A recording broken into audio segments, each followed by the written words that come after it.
This is Conversations with Charles Bursell. Today talking with my friend Anja Notanja Sieger.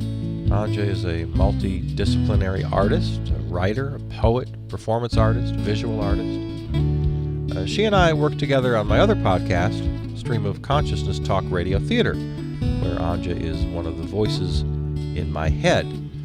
So I invite you to listen to SCTRT as well, but for now, a conversation with one of my favorite people and a fascinating artist and personality, Anja Notanja Sieger.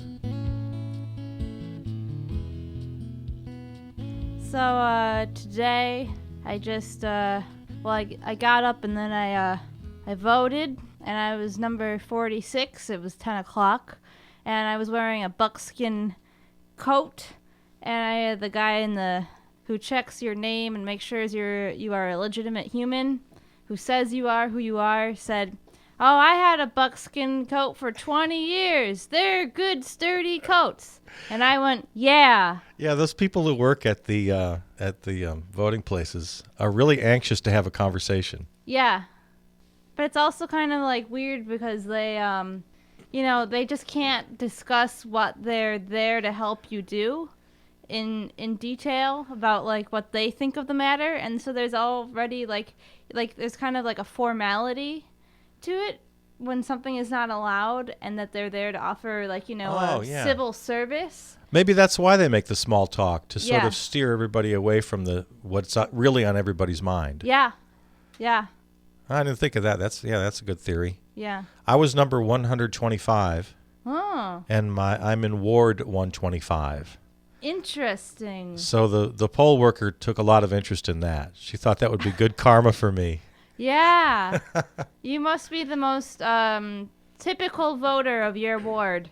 That's me. I'm the everyman. Yeah. They just disregard all the other votes and they make your vote the vote. I see you're wearing your sticker. I didn't wear my sticker today. I think I left it in my pocket. That was kind of like a big decision too. The guy, as I was leaving, he was like, "Do you want a sticker?"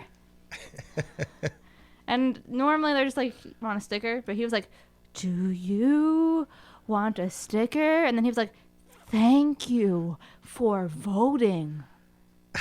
It's like, oh my God. That's great. Yeah. Well, I hate to stereotype. Yeah. But again, I think maybe a lot of the poll workers are kind of older, and some of them are kind of recluses, and they get to actually talk to people. Yeah, this is like their one day to like serve their people when normally they would be at home lonely. Yeah. I'm just a couple years maybe away from working as a poll worker. That's kind of me. Then you can be like, Would you like to bear a sticker on your person for the rest of the day to say, "I did my civil service"? No, in my case, I'll go into my whole radio persona. "Thank you very much for voting today. It was really great to have you here. Thanks a lot. We'll see you in 2 years." Here are all the upcoming voting dates. Oh, man. So how do you like the new digs here? I like it, yeah. I like the styrofoam even. Like, I think it's kind of like a cool design. Yeah, do you know what that is, actually? It looks like targets and water. Oh, I'm so happy that you said that, because the mundane answer is it's a mattress pad. Oh. So I'm glad that you see something beautiful. Yeah. It looks like kind of like a Greco-Roman frieze, Yeah, it does. Yeah. Yeah, I hadn't thought of that. It really does. What's that term you used? Frieze? Frieze. Like, it's like kind of like it's a flat carving of marble, but it comes out a little bit because it is carved, and that's called a frieze. And typically, like, also like the action is frozen. It's like in the middle of like a battle scene or something. Yeah. Okay. Are we recording live now? Oh, yeah. Oh, then I will have better mic technique. Sorry. Oh, you didn't know that. No. I thought I explained that. Oh, okay. Sorry. I love that you're tossing out all your art education. Oh, yeah, my pretentious art education. Now, don't say that. Yeah. Don't No, say okay. Well, in fact, that reminds me. You and I had in an earlier conversation, maybe in one of our earliest conversations, you used the word artist with big, like, air quotes. I'm an artist. And I remember I didn't call you on it in the moment, but I remember thinking later, oh God, we all do that. Why are we so ashamed that we're artists? We have to make jokes or just, I make jokes about my philosophy degree and it gets laughs. Yeah. I did a kind of a one-man show a couple of years ago, songs and stories and stuff. And I just walked up to the mic kind of after an applause break, silence, and I said, I have a bachelor's degree in philosophy. And everybody just laughed, and I knew they would. It was written as a joke, as a laugh line, and they didn't disappoint. So why do we do that? Shame on us. It's true. It's true. I guess I guess the reason why you would put an element of self-depreciating humor into it, which is what I think you and I both did. Yes. Is because it's sort of like when you're with your mom and an old topic comes up and you can already hear everything she's going to say about it. Like, let's say like two people who are in love started living together without getting married, and then you know what's going to happen. She's going to give you the lecture like, oh, they should get married, and blah, blah, blah, blah, blah. And you can like hear the whole conversation. But in this case, when you say, oh, I'm a philosopher and I'm an artist, you can already hear the whole conversation with like someone out there being like, how do you make money? Tell me how you can make money. Like, you're stupid for not doing something more practical, and what are you contributing to society? Yakka, yakka, yakka, yak. Yeah, right. Yeah. So what you're saying is we're doing a preemptive we're bracing ourselves. parry against that. Yes. Yeah. Yeah. Preemptive parry. I've never used that expression before. That's a good one. I'm going to keep that one. Yeah, it's like a fencing thing. Yeah, exactly. Yeah. See, that's why conversations are so good. In a million years, I'd never write that expression. Nope. That's why conversation is good. That's why improv is great. That's how you and I met doing improv. Yeah. Things happen in this space that don't happen alone. No. Yeah. Yeah. You told me once that almost all of the art you do, and you're a multidisciplinary artist. You do lots of different things, but almost all of it includes some form of improvisation. Yeah, because as soon as I start making plans that involve time and specific steps, I find myself failing to meet those steps, and even what's more, failing to even want to reach those steps. Because for me, the whole joy of creating is kind of wrangling with the moment and wrangling with the unknown and letting the unknown invent half of it. And if you don't let the unknown invent half of it, then for me, it's not the case with other people, but for me, it feels already pre-thought of or stiff or unexciting. And I really like to be freaked out when I'm making art and not know what's happening, because I think in that moment of fear is when the good stuff happens. I would agree, and that's how I approach my work too. It's kind of a 50-50 thing. It's a collaboration with the moment. Mm-hmm. I'd like to do the planning part and the conceptual part. Mm-hmm. I often brag about my lifestyle because I work nights, and that way I can lay in bed in the morning as long as I like, which I do, and that's often where I get my best ideas. I try to, as I wake up slowly, I remember kind of what I was dreaming, and then I just let myself lay there for the next hour and think of things. Anyway, I got myself off on a tangent. That's okay. You have to listen to what Dolly tells you. But that's where I get a lot of my thoughts, and again, I know why I brought this up. I like the planning, conceptualizing part, but then, it's really nothing until the act, and that's where, like I say, that's where the collaboration with that moment. Mm-hmm. Yeah. I mean, I've done things that are highly planned out, but they were successful only when I allowed a lot of room for chance to come in.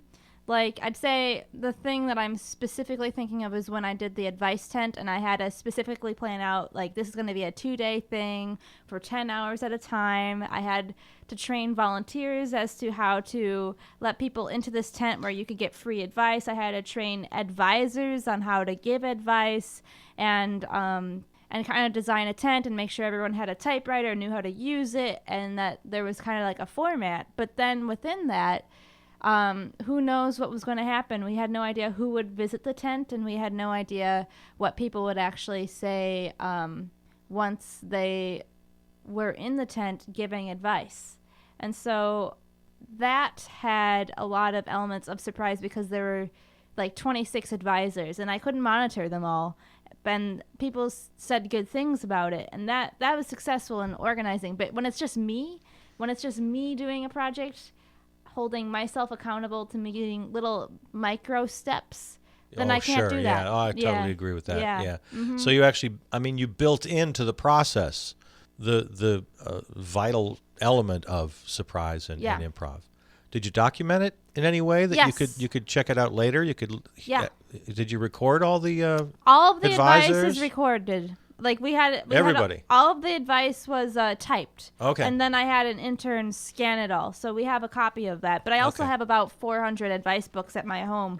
I'm like, I need to find a way to get them back to the owners because there was too much of a lack of communication. And I'm going to do it again. It'll be better next time. But yeah, I have a ton of other people's advice in my house right now. Yeah. Yeah. And this is just a great example of conceptual art, performance art, that has all these great levels. It has the improvisation, it has the theatrical element of being right in the moment with a live, audience or client or whatever you want to call them.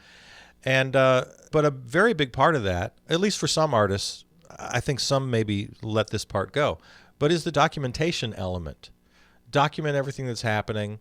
You actually have physical books that then can be distributed or sold as art pieces in and of themselves. And I love all the multi-layers that are going on there. Yeah. Yeah, because you have writing, you have bookmaking object, you have performance art, you have community practice. All of those are converging into one piece.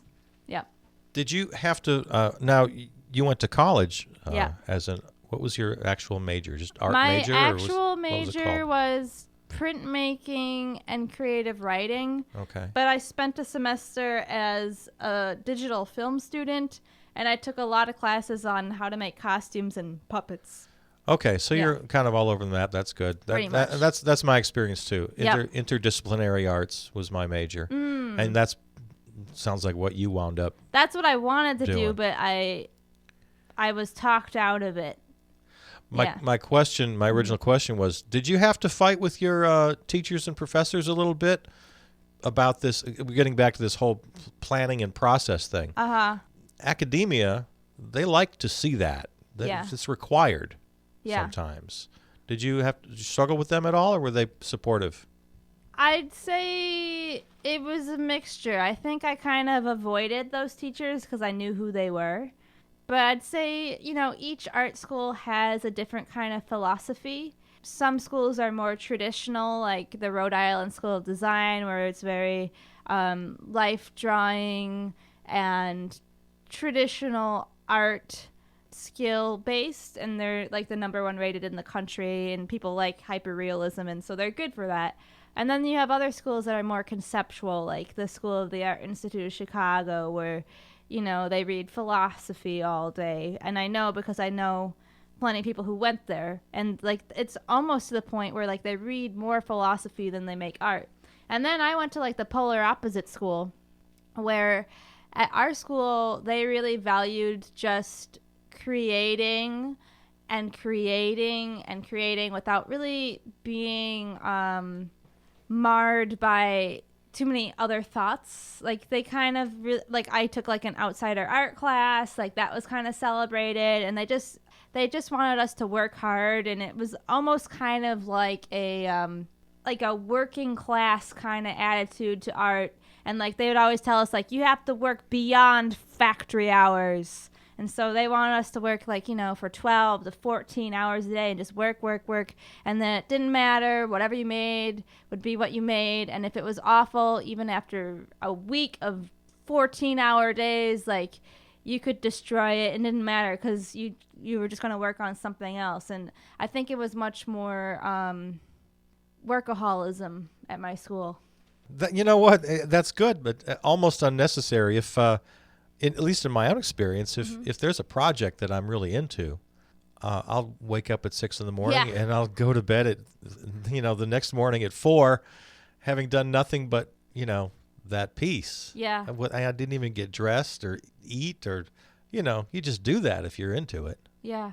And if you're not, I certainly don't have the discipline to work hard like that if I'm not into what I'm doing. Yeah, you have to be into what you're doing. Art school was weird for me because I'm sure you've heard this expression, find your tribe. Tell me what that means to you from your experience. Well, people have given me that advice over the years when I say, I just can't find people that I relate to. They say, you got to find your tribe. Mm-hmm. The people who you just really feel familial with. Not just friends with common interests, but that kind of exponentiated. Yeah. And that's how I feel about you. I feel very special toward you. I feel like you're in my tribe. But in art school, that's what I thought I was going to find. And with maybe one or two really happy exceptions, most people were just really disappointingly normal. Yeah, I would agree. Even if they weren't normal, they were a different brand of weird than I was. Oh, yeah, I guess there's that too. And that's okay. I can respect that. But I was kind of shocked at the conventional thinking of many of my fellow art students. Yeah. We're art students. How can your thinking be so conventional? And what art school did you go to? San Francisco State University, the Inter San Arts. Francisco, you would expect it to be really crazy in San Francisco. Exactly. That's why my expectations were so high. I went to the Inter Arts Center at San Francisco State. And many of the students were very sort of grounded in regular life and, getting a job and kind of turning what they did into cash. The thing that shocked very practical. The thing that shocked me about my art school was the profound lack of queer people. Really? I went to a high school where it seemed like everybody was coming out of the closet. The entire art department was just one big gay family. And then I go to art school where we're adults and we're away from our parents, and I could count the gay kids on one hand. And I keep my feelers out for them. I'm a little gay, a tiny bit gay. I'm not super gay, but I've got enough gay to be where are the gay people? Yeah. And then notice when they're not there. We also didn't really have that many people of color or really anyone but white people who claimed to be heterosexual. It was the most peculiar thing. That is peculiar. Yeah. Boy, I wouldn't last long there. No. I've come to a point where I just absolutely have to have people with different color than me, and I need to have gay guys around and lesbians, and I just need it. I need these people in my life really desperately. Yeah, absolutely. They make life more fun. Oh my God, yeah. It took me many years to come to the realization how much I just really, gay people especially, how much I love them. And I say them because I'm not gay. I'm hetero. I'm cis hetero. Mm-hmm. But oh my God, I just have to have these people in my life. There's just something going on there that has to. I don't know how to describe it. I hesitate because you don't want to say anything stupid I don't or say, limiting. I'm sure I've already said the wrong thing a dozen times. I'm sure I have too. Yeah. I'm sure I said it when I said they make life more fun. Yeah. They can also be squares. Yeah. They're all wonderful. It's like the over glorification of Gay Native people, Americans. try them today. Exactly. It's like romanticizing Native American spirituality and things like that. So I'm sure I said 100 offensive things in the last 5 minutes. It was all well intentioned. Yeah. So what else we got to talk about? Oh, what did you do today? Oh, you know what? Here's something I'd like to tell you. What? And let me preface this by saying no guilt intended. This is not aimed at you because you were a little bit late today. You let me know. We were scheduled for one time, and about that time you texted me and said you'd be about a half hour. Well, I used to be like tense. I used to be kind of have anxiety. I've mostly, for the most part, gotten rid of that. I've gotten very good about eliminating that from my life. But there's one thing that still gets me. It's when people are late. What do you imagine, that they're all in a big car accident? No, I imagine that they don't like me or they don't respect me I don't even put it into. It's more ego-driven than terror-driven. Well, I answered the question because you asked it, but I guess the truth is I don't really have an answer. That's usually how anxiety is. That's how anxiety it doesn't is, have it doesn't have an answer. But for some reason, I get really nervous and anxious when somebody's late, and I kind of felt that. It's all gone now. Yeah. And I'm happy you're here. Well, I like you. I know you do. Yeah. But I guess that came to mind because you asked what I was up to. Yeah. I had I have an experience I want to share with you. So I had an appointment with a friend yesterday, Sunday, for 4 o'clock. The time was a little bit tentative. The last message I sent to her was, she said, yeah, I can make it. I said, well, let me know as your day develops, what time you're going to be here. So I never really heard from her. Finally, I did. And, maybe 4, maybe 5. It's one of those deals where it keeps getting later and later, and I don't hear from her for a couple hours. Now it's like 7:30.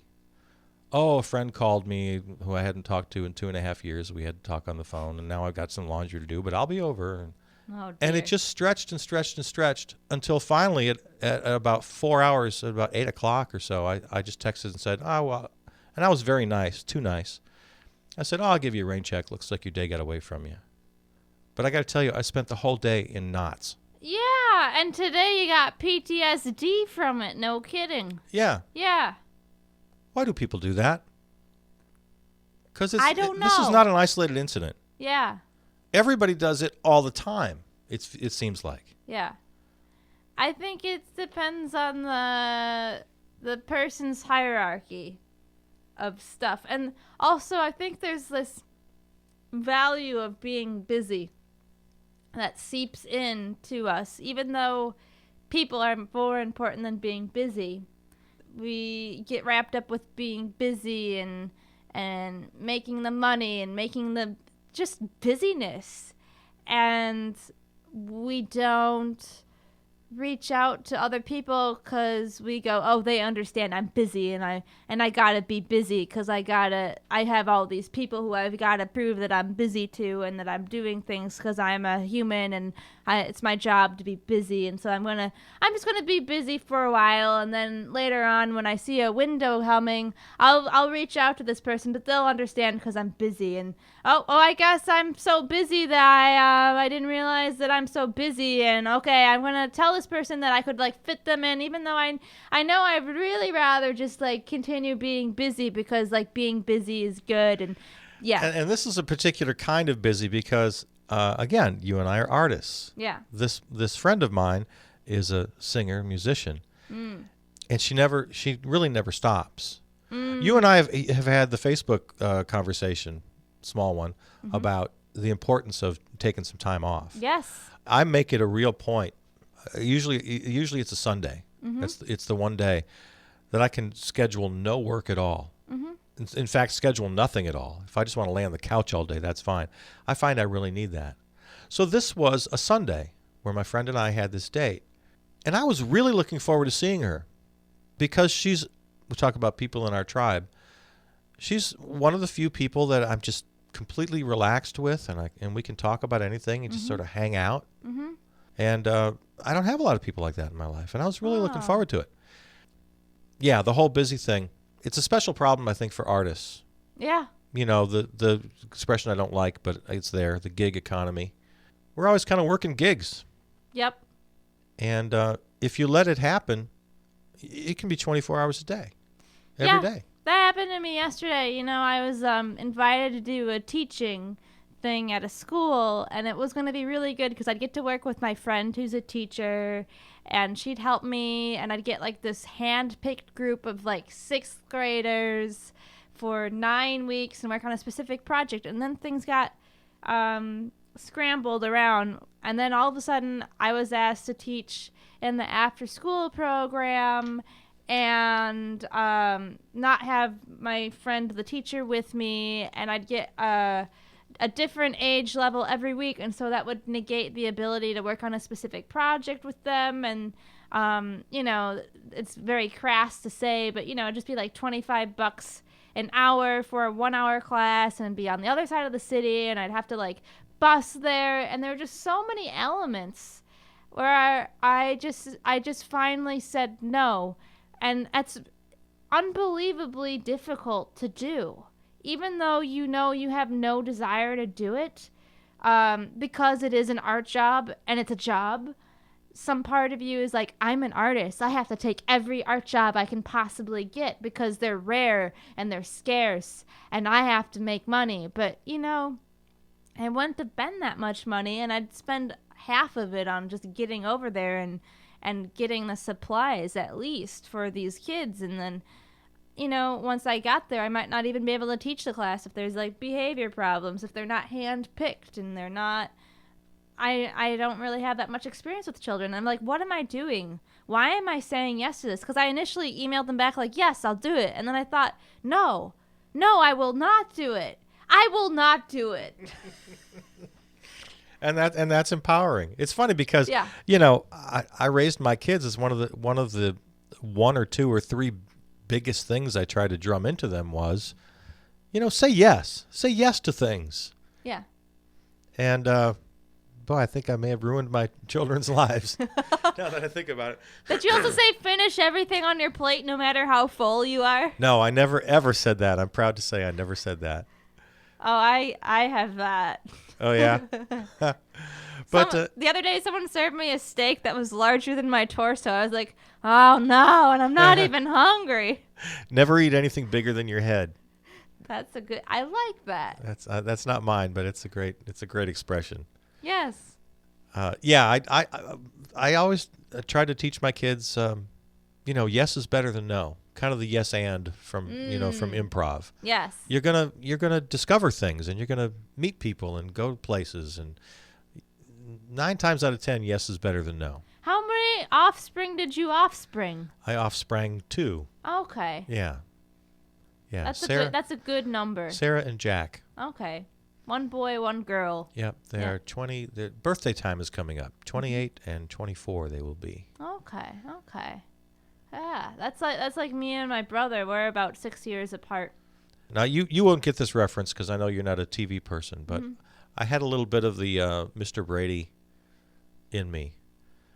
TV dads of those days would give these really sort of eye-rolling lectures. Now, kids, when you tell a lie, it only, blah, blah, blah. And I noticed my kids sort of, their eyes glazing over. I tended to be a little verbose. Can you give me one of your lectures? I did my best. Well, I just tried to improvise one, and it didn't happen. If the moment comes, I'll try. That sounds good. I tried to turn it on, and it didn't work. That sounds good. Yeah, well, let's talk a little bit about the show that we do together. Yeah. It's Stream of Consciousness Talk Radio Theater. Yeah. And it is improv. And sometimes I'm a little shy about it because I'm not that great. I worked in improv as an actor and writer. But you're not that great? I'm not that great at it, and I tend to tighten up a little bit when I try to do it. I didn't notice. Just like right now, I should have been able to launch into a little Mr. Brady speech. Oh. But I couldn't pull it off. I couldn't do it. Oh. I got a little uptight. Yeah. I can direct it really well. Uh-huh. I can direct improv, and I can guide it. I can guide the actors. But I'm not that great at it myself. I tighten up a little. Okay. Talking about, an art school that talks more about philosophy than anything else. Yeah. In theater, and especially in improv, it can be all about. It can sound more like a therapy session than a theater. I think this character is feeling inferiority about this, and here's why. Is that what you mean? Yes, and. Yes, and the actor, him or herself. The kind of the mental state you have to be in order to be a good improviser. You have to really be free and open. It's a battle of wits with your own psyche to get yourself in the right space to be a good improviser. Yeah. You seem to fall into it pretty naturally. I mean, I'm very intentional with the philosophy of being a conduit and not allowing real life to get in the way of art time, just in all my art. This is a tangent, but I think it's an interesting tangent. So I did like this art show this weekend somewhere, and the whole point of the art show was random acts of kindness, and it was all these artists who specialize in the field of empathy. And I was spending time, just a brief amount of time with these artists, and I thought, all of these artists are really nice people. And one person was distributing parking tickets, and she was saying, like, she'd make the parking ticket, but it would actually be like, you know, like a wholesome bit of advice that she'd leave on a car windshield to just kind of inspire the person. So they go up there and they think, oh no, I got a parking ticket. And she said that when she goes out there, people will frequently say, oh no, and she'll be like, oh, don't worry, it's not a real parking ticket. Oh, if she gets caught in the act, you mean? Yeah, and I thought, that's not what I did when I did the same exercise a couple months ago. I made some poems and I put them on parked cars, and I wore like this like blaze bright yellow reflector vest. I looked like an official parking attendant, and when someone came up to the car, back to their car, and they made that look of like, what are you doing? That's my car. I was just parked here for a minute to get a coffee at the cafe. I would just like look at them dead. and then they would like go up to the car and they'd have to deal with it, and then they'd go, ah, ha, ha. But I thought, like, you know, these people don't allow themselves ever to be mean. Like, not in a public or performance method. And I feel like part of the joy of art for me personally is allowing yourself to be the sadistic psychopath or the most of yourself, or the least of yourself, or a father, or someone who lived in the 5th century. I mean, like, I'm not any of those people, but like I get to be in the moment. Right. And as if I'm following you right, it's either a part of yourself that's not normally expressed, or if it's something that's literally not a part of yourself at all. Yeah, it's just in the moment. It's in the invention of the moment. And I love that. But I know also, like, my best friend is an activist, and for years and stuff, she would have hang-ups. Like, anytime I think she was like thinking of writing a novel about a trans person, and then she realized she didn't want to write it because she isn't trans, and she didn't want to like project her view of what it would be like to be trans on someone who is trans without being trans. And I was just like, oh God, just imagine, like, it's okay, it's fiction. Yeah. I'm with you. Let me start by saying I'm with you. Yeah. I also want to say I totally understand her anxiety because there's so much pressure on us. Yes, there is. You and I talked in a previous show about Paul Simon's album Graceland. Oh, yeah. He took so much hell from younger kind of liberal leftists because at the time he was well into his probably 40s, maybe even his 50s. I don't remember how old he was at the time. Anyway, he wasn't this 20-year-old kid anymore. And college, he would tour colleges, and they would just ripped him up for appropriating South African township music and making it his own and making hits out of it, and, you know, stealing their culture basically. Yeah, so there's lots of pressure on that end. Yeah. Yeah. Well, let's talk a little bit about SCTRT. Yeah, sorry, No, that's all right. I went on the tangent. Tangents are welcome. Tangents are welcome here. Yeah. And I want Stream of Consciousness Talk Radio Theater to be so beloved that everyone just knows it as SCTRT. Whoa, that's a lot of consonants. Let's explain just for a moment what the show is. Sure. You want to do it or shall I? Well, I can explain it, but I know it's in a state of flux. So basically there's this guy named Charles Bursell. Right. And then he has these voices in his And head. I should say he's a Yeah, tell me. kind of a standard talk radio host. But he's liberal. He's liberal, yes. But other than that, he's kind of standard. He has opinions, and he talks about topics and issues and ideas, and he gives his opinions like any talk radio host would. And then there's the voices in his head, and currently there's a favorite voice in his head, which is me. Right. And you refer to me as Anja, but here's the thing: is like sometimes Anja becomes crazy. Yes. Yeah. And does not actually reflect the real Anja. But, Right. And you serve the role. Anja Anja serves the role as the host's sidekick, the second banana, the sounding board, the Mr. Rogers train as well. Right. We've used that little analogy for you, that you're the Mr. Rogers trolley that can escort us into the other land, and the other land is where we have 4 actors portraying basically other voices in my head, and then they improvise scenes based on the topics raised in the show. And it's a wonderful concept. I'm very pleased with it. I would just pat myself on the back night and day. I'm really happy with the format. Yes.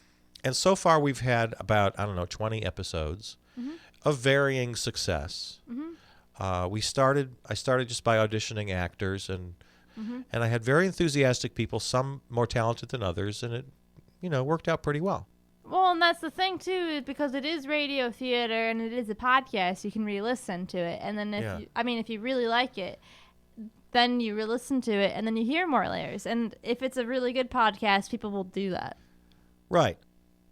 One thing which I was kind of nervous about lately is, you're asking me to come back, but I remember when you told me off the bat when I first auditioned, you were like, you don't have a very flexible voice. You can always tell that it's Anja, no matter what kind of voice you're doing. I bet I didn't say it that negatively. You're putting a negative spin on it. I tend to put the because I suffer from anxiety. And I'm overly nice. I'm sure what I probably said is you have a very distinct persona. Okay. That I love. Yeah. And that's kind of why I made you the sidekick that I hadn't even planned on having that role. It was going to be me and 4 actors. Yeah. And I thought, well, I can't lose her. She's fantastic. So we're gonna put you among the 4 actors. Yeah. And here's what I want you to do. Okay. I'm listening. I want you to obviously have a lot of fun. I want you to do exactly what you're doing now. Just you can put yourself in that creative space. We talked earlier about the psychology of it, being free. Yeah. You got that nailed. Good. And just keep it up. Okay. Now, what I'm going to ask you to do, if you can, stretch the persona. Yeah. Or ditch it every once in a while. Leave it. Yeah, I'm expecting to leave it. Yeah. Yeah. Yeah. Just give me whatever you got. Yeah. And really, you and another guy we have to mention, the Scrouse, is another person who's going to be with us and has been with us. And you and he are very similar in this regard. He has a very distinct persona, but I'm going to ask him the same thing. See if you can, stretch a little bit. Yeah. Without giving up what you bring to the show, because it's brilliant. Yeah, I'm just head over heels in love with you and Scrouse. Okay. And then Krista Jarzinski is solid as a rock. Yeah. She is such a good improviser. Yeah. Total chameleon. Oh, my God. Good actress. Doesn't go off the deep end to have to be weird and crazy and funny. Just services the improvisation beautifully. Yeah. She's very, very good at what she does. Yes. And then I think Jonathan Wachala, who was then the 4th of this ensemble, I think he brings some of that same element. He's solid. He doesn't, an amateur improviser will do exactly what I just did now. Will hesitate. What's your name? Oh, it's Bob. And there's no hesitation with the 4 of you. Yeah. So in this new iteration of SCTRT, I'm very excited. Yes. So that's what we're working on together. Yeah. All right.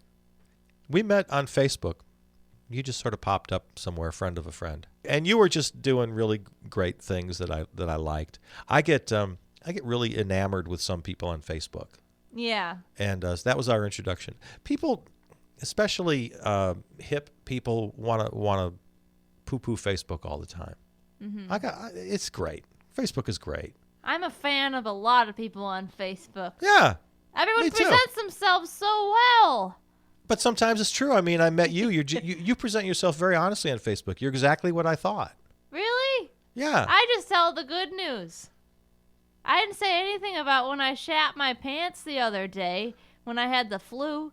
Other people would, but I left that information out. Yeah, okay. Sorry. You know what I admire about all that mostly is that you use the proper past tense form. Yes. Shat, which most people don't do. Which is allowed on the radio, I'm told. Really? The past tense is allowed? Okay. Yeah. Anything's allowed on this one. Ever since you mentioned the name Bob, I just thought of What About Bob? Because I just saw that movie again lately. That's like my favorite movie. I think I've seen it like 40 times. That's in my pretty life. good. I'm not surprised by that. I've said this to you before, but I want to repeat it because I find this just wonderful. The first time you and I met in person, you were wearing a bike helmet. And my first thought was, I never assumed that you had a bike. Oh. I just thought you were the kind of person who would wear a bike helmet. Oh. Without a bike. One of those. I'm just extremely careful.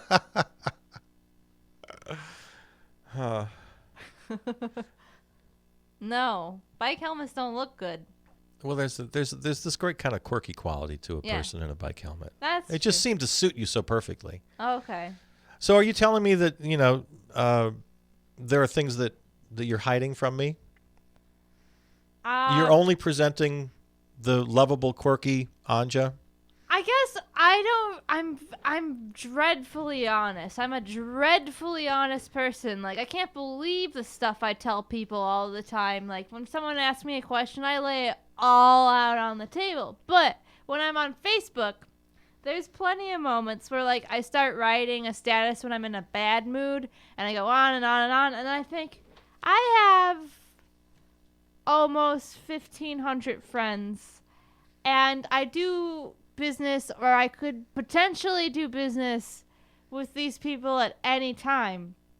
And if I present myself in this way, because primarily for me, Facebook is, it's kind of gotten to be kind of a marketing thing, in a way. And that's why you do think I'm so cool, because I present the cool Anja, not Anja, on Facebook. But when we're together in person, well, I guess we need to hang out more just as friends. Yeah, so because you can find things that are wrong with me. When we're together, we're usually working. Yeah. All right. Well, we're going to have to hang out a little more. Okay. It's time to let you go. Yeah. I'll leave it just with one final compliment, just to kind of repeat what I said earlier. I love having you in my life. Yeah. I feel like you're in my tribe. Yeah. I love that you're a woman. I love the female energy. Yeah. And I love being with you, and not not having the sexual thing. Yeah. That's a really nice thing to have. It's a really. Oh my gosh. Well, I think like also once you get deep into adulthood, it's weird if you hang out with the other gender at a certain point, and I don't like that. Yeah. So, talking directly to the listener here, if you're in a stage in your life where you feel like you can't have a friend of the opposite sex, keep working on it. Yeah. You don't know what you're missing. Yeah. It's really great, because the fact that you're a female really does enter into the relationship. It's like the gay thing. Yeah, it is. It is. That's what it is. Yeah. All right. Yeah. This is great. Cool. This has been Conversations with Charles Bursell. Today talking with artist Anja Notanja Sieger. I invite you to visit Charles Bursell Presents and check out the other podcasts under that umbrella. Primarily Stream of Consciousness Talk Radio Theater. Thanks for listening. Talk to you again.